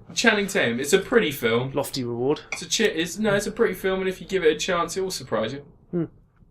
I would hate to see what the edited version was that Miramax wanted to release. So they were going to cut 20 minutes from it. I guarantee the half an hour additional footage. 2 hours 45 minutes long originally. Yeah, well the version they released was 2 hours long, but I guarantee they would have cut out a bunch of stuff. Oh, they wouldn't. I bet they would have cut it down to a PG-13. They would have got rid of my favourite line. Yeah, immediately. That'd be the first thing to go. Yeah. But anyway, your turn. Was it? Because Snowpiercer was mine as well. Yeah, so you take another go. Oh, fuck's sake! Well, that's 3 of my things gone, isn't it? Well, yeah, but I've only got 1. Oh, right, okay. So what's my last thing is Elite Dangerous. How is it? I'm loving it so far. I played a bit more of it when the servers were up. Let's approach this as if no one knows what the fuck Elite Dangerous is. Okay. Like me. What type of game is it? Right, Elite is basically Han Solo in space. But what type of game? You're taking your spaceship through space and you do whatever the fuck you want. Like, you've got an entire galaxy to travel around. Yeah, but not so built around like you can never catch up with anyone. It's all about doing what you want to do. But I'm playing it as a transporter of goods. Okay. So that's how I'm playing it. I'm a delivery guy. Yeah, I'm the transporter. Did you know it's a TV series, The Transporter? Yeah, it's awful. Yeah, I saw a bit of it. Oh. It's got freaking Working Man by Rush as a theme tune. Yes, it does. But anyway, the idea in Elite is you've literally got an entire galaxy to go around. The original Elite was made on the BBC Micro. It's a fucking miracle of a game. Like, it was procedurally generated galaxy. Like a roguelike. And David Braben practically invented procedural generation. Who's David Braben? The guy who created Elite. He's the lead. He made it when he was in college. At university, he made the original Elite. So, just to make a comparable point, where was it that Elite Dangerous started? When was it like a wireframe style? The original Elite was wireframe. Okay. Had the basics in. There's a very famous image that you always see when you associate with Elite was a space station going towards it. It's kind of like a cube that's kind of also a bit hexagonal. It's really hard to describe. It looks like a cube from some angles, looks like a hexagon from other, the way it's angled. Okay. With different shapes. I actually found that space station last night in the game. I went to Bohm Station. It's the one from the original game. Okay. One of the key things in the original game that people always remember is when you fly up to a space station, you have to rotate with it. Because the space station is rotating through space to maintain its gravity on the inside. Yeah. So you have to go in with it. It's a bit easier to do in this than it was in the old one, because you can kind of control your speed a bit better. But it's fucking gorgeous. The way you travel into a space station and suddenly you go through the shields on the front and you can see the entire interior and all these ships flying around and stuff like going on. The shield is also the ecosystems. The only thing I'd like to see on the inside is people walking around. But they've said they might chuck that in if they get the time to do that. But you can play it as a pirate if you want and go off and just rob other planes. You're meant to play it online against other players. I'm only playing on my own solo because I want to get a proper grip on the game before I do that. So I don't want to be destroyed instantly and have to buy a new ship. Yeah. Is it permadeath for your ship as well? I think so, yeah. I think when your ship gets blown up, that's it. Okay. I've not lost it yet. I've managed to avoid... I've been attacked every delivery I've made so far. You would be. It's going to have that bandit structure. You're firing at, when you're going between the star system, you travel at subluminal speeds, but you're going, thousands of kilometres an hour and all this sort of stuff. But they'll attack you and they'll try to knock you out of your subluminal velocity. And that will cause you to be more... exposed? You don't know when you'll basically get knocked, and when they come out they can attack you. Okay. But you have an escape vector that's flying around and you have to try and keep the nose of your craft pointed towards it so you can escape from what they're trying to So when it comes to control scheme, like, how are you controlling this? So I'm guessing the mouse, it's like... Keyboard, mouse, yeah. So it's like there is a controller scheme, but I can't get the control to work as soon as I go into the game. Okay, so I assume it's like a first-person shooter style control. Yeah, it's first-person, it's in a cockpit view. Have you seen Star Citizen, that other one that someone's been doing? It's very similar to that. I read a thing about someone making pets for that, and I just completely zoned out. You've got to remember space games. No Man's Sky is like... No Man's Sky is effectively someone who's played Elite as a kid and they've gone, this is what I want to make. Oh, right, so you can, like, the planet hopping thing is something that's not you in can't Elite. go to planets in Elite. Okay. But he's done procedurally generated space-based combat thing. Okay. But I saw a Diplosaur. Is that what they're called? In the video for No Man's Sky? I just wanted to be there. Yeah. The fact they come from Guildford as well is a good shout. Yeah, I keep looking for them to have jobs. I keep saying, do you want a QA job, man? Like, yeah. They got flooded. I remember when they got flooded last year in December. Like, they were taking donations for help to get themselves up. I was thinking to myself, maybe I should give them my PC, they'll give me a job. But I'm liking Elite Dangerous. It's got a very steep learning curve because the tutorial is a bit of a mess, and one stage of the tutorial freezes, goes into a technical hang. Is that under the intention that you played the previous ones? Well, they don't tell you the buttons. They tell you to do certain things and they don't tell you what the buttons are. Like, at one point it tells you to look at your contacts panel, which it doesn't tell you at any point you have to press 1 for, but then you go into certain other tutorials and it's like press U to bring up your guns. Okay. But when you actually go into the main game... And you start off, well, the first time you go to take off, it makes you go through a flight check of all your systems. So it makes you hold down the forward button, the throttle, the accelerate, the tilt curve. So it logs in your mind with the context of the game, like saying you're doing your initial flight check, what the control scheme is. Yeah. Right from the start, the basic control scheme. There's much more complex control schemes. You can manage your power and all this sort of stuff. You can do like the hotkey shit along the top and have all like your different resources. Yeah, you can do stuff like put energy out of your power to your shields. Okay. Beautifully designed HUD on it. Like, it's got one of those 3D map things going on where you're in the middle cursor and you'll see a line dropping down to how high or low the other character is above or below you. Okay. So you can fly around and all this. One nice thing on your throttle, there's a little blue patch on the throttle, and if you get your throttle into that blue patch, that'll be your optimum turning speed. Okay. So when you go into combat, you can drop it to there and you'll be able to get your best turning. So it's designed for idiots like me to play eventually. But no, it's a nice little touch, but it never told me that at any point. I figured it out because I stumbled across a tutorial video. It's essentially giving you a racing line and a space sim. I think if the game makes it more accessible for beginners, because it's one of those ones where it's all very well saying you want to learn stuff as you go along. You don't have to tell everyone everything, but you need to give them enough to feel like they're confident enough to start playing. Like, I don't mind it doesn't tell me the hotkeys and how to divert power and stuff like that, because that's getting into macro management, and that's something that you really need to figure out yourself. Once you've got used to the environments and stuff. When I struggled to you watch my video and I'm trying to land the bloody thing, it never told me that you had to be facing a certain direction to land. Okay. I figured out how to get the landing gear down eventually and how to line up and slowly drop it. It never told me how to come to a full stop. If you press X, it puts you to a full stop. Yeah. One thing that's really cool that I quite liked is you can come to a full stop when you look at your control panel. If you nudge your mouse, you're just going to start spinning while you're looking at your control panel because your ship's still under control when you're looking at that. It's designed for Oculus Rift as well. If you've got an Oculus Rift, you can look left and right. Development kit for £150 from the Oculus Rift website. Yeah, nice. If you could send us one, guys. That'd be awesome. I'll happily have a migraine for you. Yeah, I would be more than happy to have several nosebleeds in the name of trying to play this game. Yeah, but it's gorgeous. It's getting released fully on December 16th. I don't know if it's going to be... That's a short amount of time. Do you think they've got any time to fix any of the issues that you've already said are prevalent? I don't think it'll take much to chuck in all these prompts and fix that. No, it's just like a little box, isn't it? Yeah, it really just needs to tell you how to play the game, I think. We should probably post this as soon as possible and send it to them. I linked in my video. Oh, okay. We'll link them to this as well. Just be like, look, guys. But it could really do with a more welcoming introduction. I'm not quite sure why it needs to be online. It's an online-only single player. When you play single player, you still have to be online. I think a lot of that is down to a lot of companies worrying about... Well, it's all them trying to do their own DRM and everything, isn't it? Yeah, it's trying to But they say you need it in the game, but the game isn't procedurally generated in the way that the worlds aren't already there. It knows where they are. Wouldn't it be nice to think, though, that in this vastness of space that you have available to you in the game, if someone was to, say, blow up a shop or a space station, that would update in your game and make it just a little bit more difficult, or make it so that there's debris fields and shit like that. Imagine if that was the case, because that's the kind of user-generated content that you could... Because that's an ever-changing environment. That'd be great, because just it gives you a new story. But it's not like what No Man's Sky's doing, which is where the space in No Man's Sky isn't populated yet. When the first player goes in, based on various things, algorithms and stuff, it will generate a world that they'll start on. Yeah. And every player that starts on their own world, and it'll be placed somewhere in the galaxy. And when they go online, it starts spreading that out to the other players. So when you meet someone and they've got their cartography, you'll see what things they've matched and all this. And like the world's not populated until players have spawned. See, I was thinking about that the other day because I'm really interested in No Man's Sky. I feel like it's a brilliant concept. This would be my Elite, because Elite sounds like to me I'm not good at space sims. I don't like flight. Elite's more of a sim for sure. Yeah, I'm not into that stuff. But when it comes to going on a planet exploring, as I previously mentioned before, I have short man syndrome in games.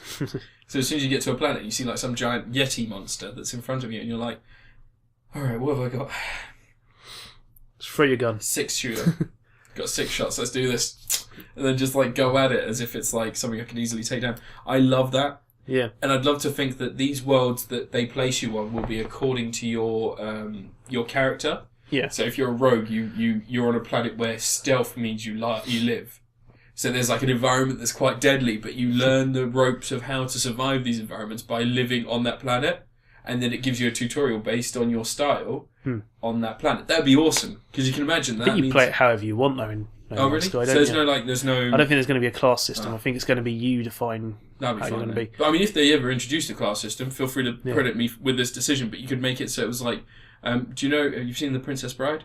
No, it's the one film that everyone keeps saying I need to watch at some point. There's a forest. I'll get it one day. In the forest, I'm not going to give you the acronyms for the different things in the forest, but there's like flame bogs, and there's these giant rodents that attack people.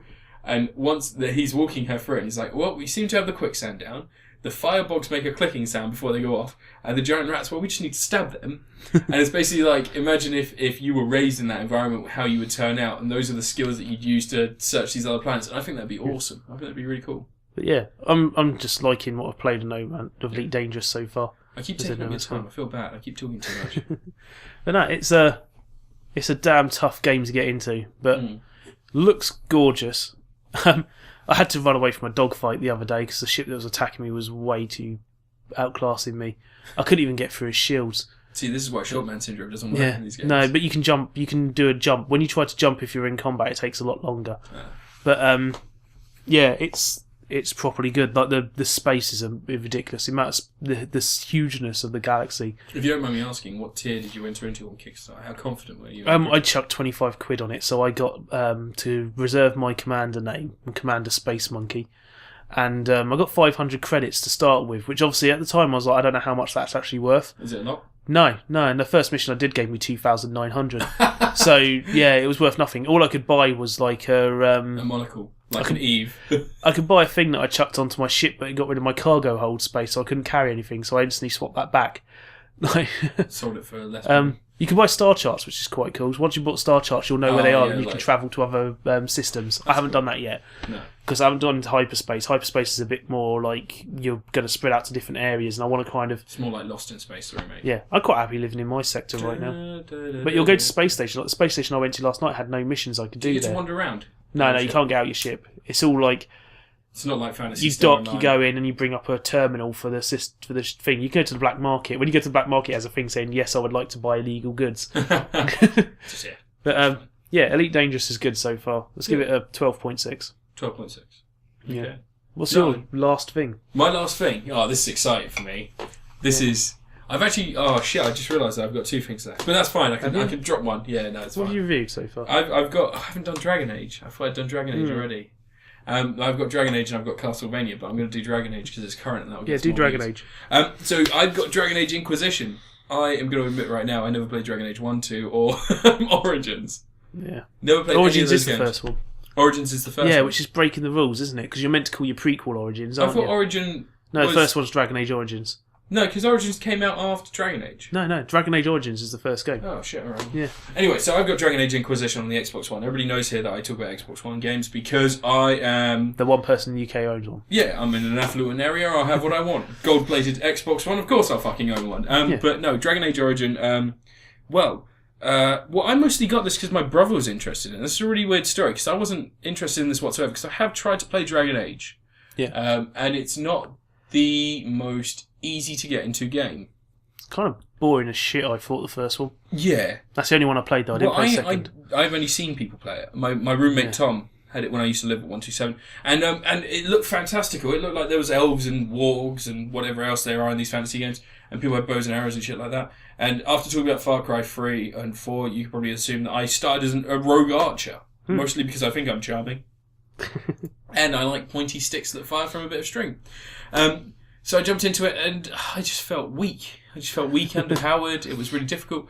I'm getting more and more into it. I find that, for lack of a better word, it's an expansive game, but it's so restrictive at the same time. So you pick an area, you go there for the first time. I went to Hinterlands, which is the place that everybody says you should go. There's always a place called Hinterlands. There's always a place called Hinterlands. So you go there and you do all these little missions. They set up what you're going to be doing, like fetch quests, quests to find things, battle quests. You search for caves, you search for monuments, you search for shards, you search to close these rift gates. They're a bit like Oblivion rift gates. Yeah. Yeah. Fuck those rift gates in Oblivion, man. That's the reason I stopped playing it. And the game's great. It gives you a grand sense of adventure, but it's nothing like what it was marketed like, which is Skyrim. Well, I kind of always see it as being medieval Mass Effect. Which is what it is. Yeah, I say medieval Mass Effect. Mass Effect is BioWare the game. Yeah. But here's the interesting thing. Of all my I don't play Mass Effect either. I never liked Mass Effect. I tried so hard to play them, and I just couldn't get into it. A game that mocked Mass Effect quite well was Saints Row 4, and I loved that. There was that great moment where you could just go up to anyone and go, "Hey, do you want to fuck?" And they just fuck each other, and I thought that was brilliant. There was even a apart robot. From Keith David, which is disappointing. Keith David. I actually didn't pick. I picked Troy Baker as just Troy Baker. Yeah. I think that was the choice. It was just like, no, it was Nolan North. Oh, Nolan North. Yeah, you could have Nolan North. Yeah, I was just like, I'm Nolan North. That's who I picked. I thought it was great. I thought it was a nice little bit of humour. But as much as everything was going against the expectation and everything else that I thought it might be, I'm kind of fucking in love with it. Yeah. Like, okay, so after about 4 hours in the game, and this might be a long time, I'm not sure. It's not very long. I realised I could make my own shit. Like, you can find stuff to make your own gear. So all of a sudden it became Minecraft. Because I was going and finding iron, I was killing rabbits to skin them and take their leather, I was finding dragon stones to try and make my shit better. Are you sure 4 hours into the game you should be wasting your time on that? Holy shit, I hunted all the rabbits. I'm pretty you're sure never going to stop. It's going to get better. Well, that's the thing. That's I always like to do stuff early on. And I just developed all those skills, and I started like doing fights and going against people, and the story started to unfold a little bit. If I'm honest, I'm about 15 hours in now. Yeah. 15 hours in, and it's opening up more and more. It genuinely has the effect of it. It's just steadily branching out to these different things. Now, I'm not one of those people who bought GTA 5 again, but because Christmas is coming up, I have my brother. I got him Dragon Age. He's going to get me GTA 5, which is probably what's going to be the next game that I review on the podcast in 2 weeks. But when it comes to GTA 5, I've already played that, and I didn't enjoy it as much as I wanted to. We spoke about this before, playing as Trevor. That was what people wanted to do. With Dragon Age, there was no expectation of who to play as. There was no... And it didn't guide me. It didn't help me. Like, there's this race of things that are just like, these are forsaken religion. Well, it's not a game where you're playing preset characters. You're playing you make your own character. Yeah. Didn't realise I could rename my character. Can you? So I'm called Maxwell. I feel like a fucking twat. I want to change my name. Silverhammer. I don't know how to change my name, so fuck that. I've just left it. I'm Maxwell now. That's me. If anyone needs me, I'll be under Maxwell Klaus. But I have realised that I can change the name of my weapon. So now, my lead character has the Fuckening, and the Fuckening 2 fucking harder.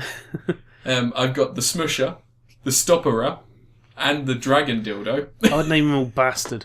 No, see, that's because there's a bastard sword, isn't there? Like, yeah. Just like, the bastard sword. Oh, I can't believe that. What do I call my guns in Loaded? In the game I was playing, Loadout. But if you haven't played it, I'd really recommend it. It's quite a good game. It is fantasy. There's no allusion to that. So if you're not into these fantasy games, you're going to find it so hard. Is it on Steam? It's only on Origin, isn't it? It might only be on Origin. Yeah, because Origin isn't great. I don't like buying games for Origin. No, because EA loves to charge 60 quid because I've got Dragon Age 1 and 2 and all that shit on there. I don't actually use my Origin login. You can play Titanfall as well with the season pass. Yeah. Which is worth having. Origin's a pain, man. Just download it. Just have my username. Just don't buy anything or I'll break your legs. I've only downloaded the free games. Well, no, I paid for games on there, so you can have those. Poor bugger. But all in all, I'd really recommend it. Like, it's got me hooked. I don't know what's got me hooked though, because the story's pretty cack. The villains are pretty bland. Working through it. Yeah, you wouldn't have met all the characters yet. Well, yeah, but I've met a character that's voiced by Freddie Prinze Jr. Yeah, isn't he a giant demon He's dude? a giant demon dude. You can bang him. Get on my team. Can you? Yeah, you can have a big old gay relationship. And that's the other thing. The sex scene's hilarious. That's the other thing, right? Okay, so I only recently found out, because, again, I'm a BioWare, noob. I don't play these games because they take so much of your time, but currently I'm in a situation where I've got plenty of time. And I am going to fuck the shit out of everything. I've got a long list of stuff I want to try and fuck in Dragon Age. I'm going to try and fuck a dragon. As it's coming towards me, I'm going to be like, alright, pout. The big old demonic-looking dude, though, they don't have a sex scene as such. Give or take? They have but they have a... It's just this amazing... I should spoil it for you. No, don't spoil it, because I genuinely want to play this. But it's basically one of the most comedic things you'll see. Oh, really? It's amazing. It's meant with love. Don't laugh at their love. But it is really good. I'm really enjoying it, and I would give it a... Got to think of an actor. Yeah, no, I am. Freddie Prinze Jr. isn't it? No, Freddie Prinze Jr. is not. He's an alright actor. Freddie Prinze Jr. is the guy, isn't it? Freddie Prinze Jr. is an alright actor, but I'm not going to give him... That just solidifies everything together. If I'm going to give it a rating, I'm going to say it's a Mel Gibson. You don't want to admit you like it a lot of the time because of current shit that's going on. But when you look back, you've had some good fun. You've seen some nice stuff. And you've had some adventures. I mean, Mad Max is one of my all-time favourite films, so... Yeah. I'd give it a Mel Gibson. Sorry about Bird on a Wire.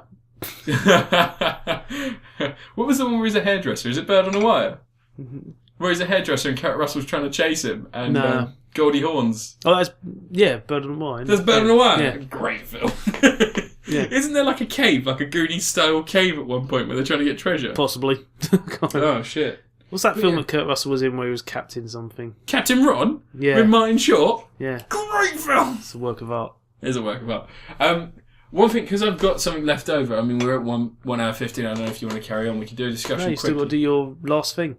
Do you want to, well, what we can do is we can include each other in this. It's not gay sex, don't worry. Oh. I know, right? I'll put away the lube. Just the tip. So, I recently played Castlevania 4, Super Castlevania. Classic.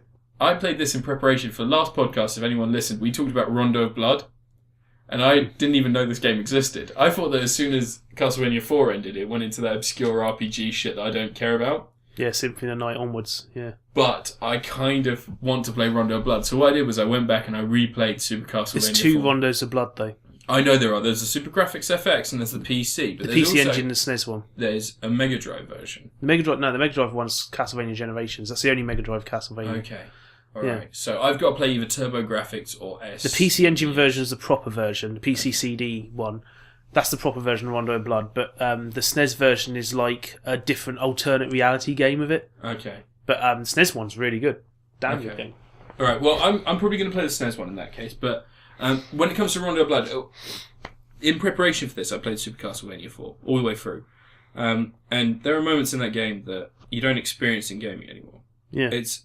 It's a particular kind of magic that Nintendo seemed to cultivate.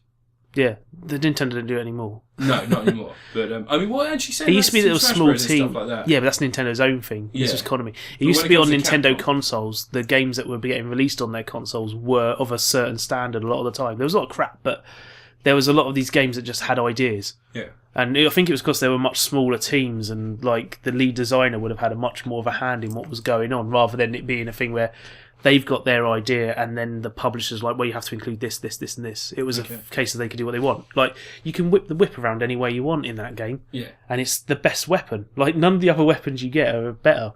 Okay. Well, what this has got me thinking is that you get a lot of those retro shows.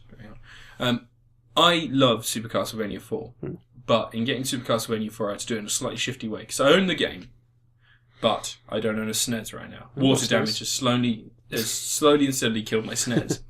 But what I didn't realise is there are certain games on the SNES that I need to play again, which included Castlevania 4. But also, and this might be controversial, I found a copy of Jurassic Park for the SNES. Oh, the Jurassic Park on the SNES is damn good. Yeah, and I replayed it's got first-person shooter sections as well. It does, yeah. And I really enjoyed it. So my question to you is, what SNES game... Because I'm a little bit embarrassed to say Jurassic Park is a game I love.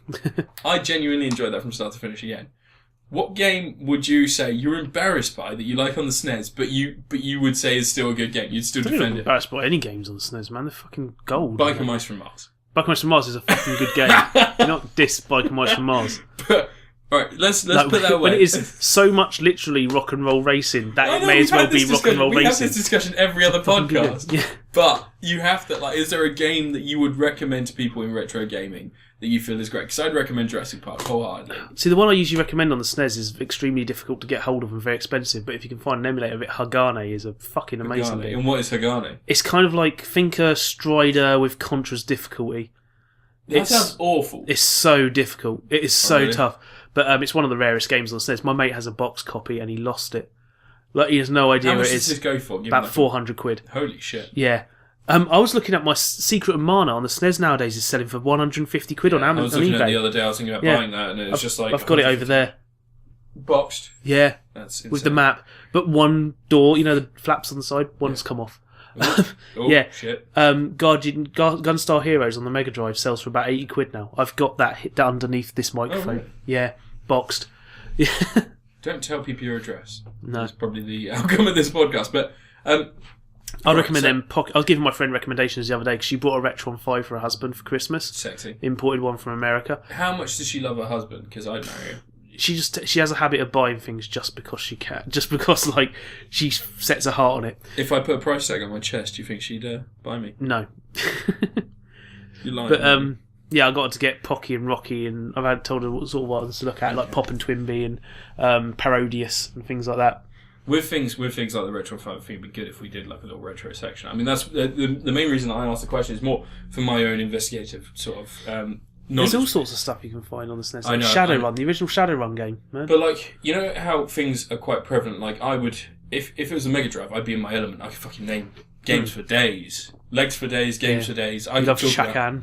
Shakan, the Forever Man. Shakan, Demus and Pliers. If you haven't played it, play that game. But I always go Cheeky Boys on the Mega Drive as the obscure game that everyone should play. Shadows of the Beast 2! Shadow of the Beast, yeah. That was an Amiga game to me. No. Because I played it on the Amiga. No. It was an Amiga, originally. The controls were so shit on the Amiga. Yeah, but it was an Amiga game to me. Okay.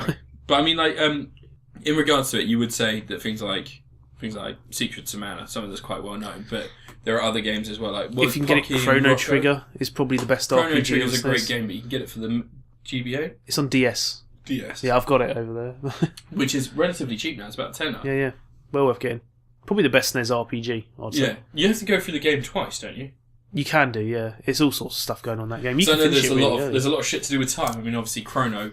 Yeah, technically you can fight the boss any time you want. Oh, really? Yeah. As soon as you got the time travel thing, you can travel to the boss and get destroyed by him. Have you ever played and completed Earthbound? No, that's one reason why I want to get a Wii U is just so I can download it because it's the only way to buy Earthbound in the UK. £7, isn't it? On there? Yeah, that's worthwhile. Really? That's a smart game. Do you know what it does? It's really clever. When you get to the point that you're too strong to fight the enemies, it just ends the battle instantly. It says you've won. It doesn't even play the battle out. It just goes, we're not going to waste your time. You've won. Done. Yeah, but like, what happens if you just grind and you get more powerful than the end boss? Then you'll just start bashing through everything. I don't think you can get more powerful than the end boss, which is one of the creepiest looking things you'll ever see in a game. We're not going to spoil it here. Because obviously you can get on the Wii U, that's quite something we quite recommend. Yeah. But yeah, so like, if you would say, I'm going to chuck footage of Biker Mice from Mars over all this. Yeah, no, that's absolutely fine. No, chuck as much as you can, like literally. Maybe some Swiv. Chuck pictures of us showering in retro games. I've got some Super Mario on there. Yeah, retro games. Just get as much as you can in there. But I mean, make it a Seizure dream of just random retro gaming. Just put such shit in there that no one expected. I mean, when it comes to your top 3 SNES games, can you name them off by heart? It's tough to decide, man. Well, no, just if you're going to go top 3 SNES games, if someone just go bang, rattle them off. Super Mario World. Yeah. Is that 1, 2 or 3? I never give an order, man, for these. Okay. Because it's interchangeable. It's like with my films, I can give a different order for my top films. You wouldn't go Super Mario Collection, the one that has Super All Mario Stars? Galaxy? No, because I prefer playing the original versions of those. Okay. There's slight differences in the difficulty on them. And also it's less floaty controls, I find. Yeah, there's all sorts of various things, but I do prefer the original versions, those which I have. Okay, so Super Mario World. But Super Mario World, yeah. Jesus, man. I was really fond of Secret of Evermore. Not a perfect game, but... Such a weird game. Yeah, and... What else have I got? F-Zero on the SNES. F-Zero is a great game. I want a new one.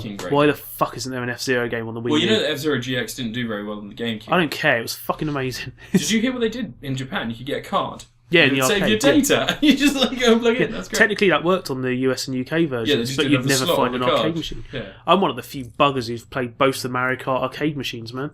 Huh. Yeah, we play as friggin' Prince in Katamari Damacy in the second one. I played the Silent Hill video game. The arcade machine. Yeah, it's a shooter, isn't it? Is it working? Yeah. Yeah. Is it in Big Apple? It was. Oh, they had the Fist of the North Star arcade machine in there years ago. About this. That's just because Gary Daniels comes from working. Yeah, but that's one arcade machine where if I had the money to buy any arcade machine, Fist of the North Star arcade machine, that friggin' one where you punch in the panels, fucking amazing. For me, Time Crisis. Hell's yeah. I once had a crowd around me playing Area 51. You remember Area 51? Yeah, because it was so cheap in the arcade. I put one credit in there and got to the end boss. Oh, really? Yeah. Because I knew that game from the PlayStation, so I went in one day. This is a tale from my childhood. I went in one day when I was 12, and obviously it was school holidays, so we were just all in there. And this business guy came in with a £1 coin, which at the time, gold. You know, that may not be an actual gold composite anymore, but it was just gold to us. This money. Guy popped it in the machine, put his briefcase down, pulled up both guns, and started playing 2-gun House of the Dead. Nice. And ever since then, that's how I played. Any money I got pumped into that machine for about... I finished Time Crisis doing that on the PlayStation. 3 years. Yeah, no, I love Time Crisis on the PlayStation. I'm really sad that guns don't work on LED TVs anymore. Yeah. So stupid. That's why I want a CRT widescreen, man. I'll tell you what, the Wii U and the Wii, great for playing those games. Yeah, it's pretty good. It's not exactly perfect aiming, though. It's slightly different, isn't it? Well, you can change it. Like you've got the cursor on there to help and everything, but it's not as good. Yeah. It's not as good, but... It's probably more accurate, to be honest. It's probably. Yeah. But no, when it comes to SNES and things like that, I think that we should do retrospectives because I feel like between us we have enough knowledge to talk about those things. But yeah. Yeah. Did you ever play Evo? Games. No. It was the game where you start off as a fish. It was essentially Spore before Sport. You start off as a fish and you evolve steadily. It's like an RPG. You get experience, you level up. But that is, I believe, the last of the episode of Critapocalypse for today. We're episode 5. If you like us, we're soon to be on iTunes, along with other things. Hopefully. If they don't deny us, we swear a little bit. Well, the thing is, if the beta thing doesn't go through for... if I don't get the beta thing on SoundCloud, they're going to activate it anyway soon anyway, so... We'll just trying to get on there early. We'll find alternatives. Well, no, we're just waiting until they do until they unleash the podcast thing on SoundCloud anyway, because they're going to do SoundCloud's going to do a thing where you actually have a section for podcasts properly, which they don't have yet. Well, if you need to find us, we're Critapocalypse. My name's Matt. I have the website cinemageddon.wordpress, and you have Mellow Gaming. Filmdump.com. My YouTube channel's Mellow Gaming. I'll chuck links below. I always chuck links below. But yeah, thank you for listening. Hopefully you've been entertained. Hopefully you got this far through it. That's true. That is true. Yeah, I can check the audience retention. Yeah, we'll be monitoring you, don't worry. I'll know if you're lying. They don't lie to us, they love us. I don't know about that. Well, yeah, we'll get there. Anyway, thank you again, guys. Bye. Bye.